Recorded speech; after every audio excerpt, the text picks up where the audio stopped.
बिस्मिल्लाहिर्रहमानिर्रहीम। अस्सलामु अलैकुम दोस्तों, 22 मार्च 2025 इस्लामाबाद टमाटर मंडी में आवाम के लिए एक फिर खुशखबरी है जी, क्योंकि रात को माशाल्लाह बेतहाशा टमाटर थे, नए भी आए थे जी, पुराने ऑलरेडी माल पड़ा हुआ था, तो इसी वजह से जी रेट काफ़ी डाउन हो चुका है। रात को जी लसबेले के टमाटर बिक रहे थे पुराने तकरीबन 600, 700, 800, और जो नए टमाटर थे वो तकरीबन 8.5, 9, 9.25, 9.5 भी बिका है।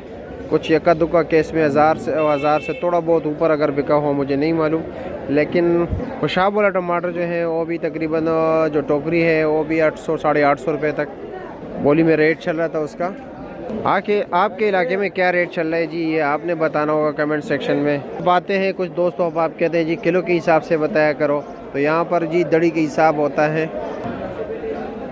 छोटे टमाटर जो बिक रहे हैं जी और दरमियाना वो तकरीबन 250-300 रुपये बिक रहे हैं जी। जो अच्छे क्वालिटी के टमाटर हैं जी, बिल्कुल स्पेशल स्टैंडर्ड वाले, वो तकरीबन 350 और यक्का दुक्का केस में जी 400 रुपये रेट भी चल रहा है।